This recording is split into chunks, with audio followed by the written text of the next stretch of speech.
শুভ বিকেল সবাইকে। তো আমি বেরিয়ে পড়েছিলাম একটু বাইরে।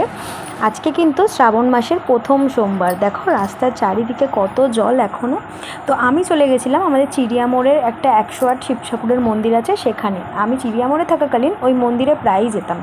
খুব পছন্দের একটা মন্দির। আমার কোনো রকম প্ল্যানিং ছিল না জল ঢালার, তাই আমি হঠাৎই চলে গেছিলাম এবং জার কিনে গঙ্গা জল ভরে আর একটু বেলপাতা ফুলমালা কিনে জল ঢেলেছিলাম। তো দেখো এখানে কতগুলো শিব ঠাকুরের মন্দির পরপর লাইন দিয়ে আছে।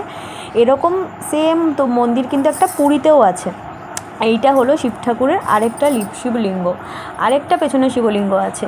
তো যাই হোক, আমি কিন্তু ভিডিও করতে আর জল ঢালতে একটুও ফাঁকি দেইনি। গুনে গুনে প্রত্যেকটা ঠাকুরের মাথাতেই আমি জল ঢেলেছি এবং ভিডিওও কিন্তু আমি ফাঁকি দেইনি। প্রত্যেকটা জল ঢালার ভিডিও আমি করেছি।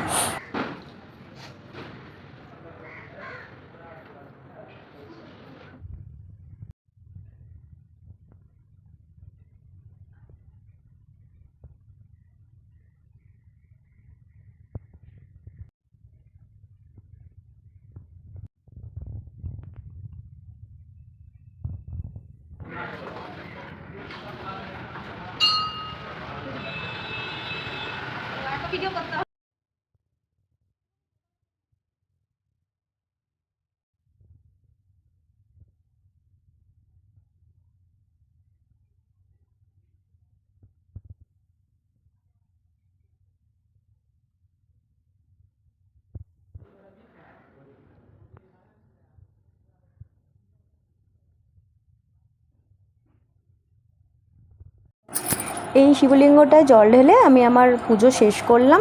তারপরে চলে গেছিলাম বাইরের একটা দোকানে কাচের চুড়ি পরতে। সবুজ রঙের কাচের চুড়ি শ্রাবণ মাসে শুনেছিলাম সবাই খুব পরে, তো এইবার আমিও একটু পরে নিলাম।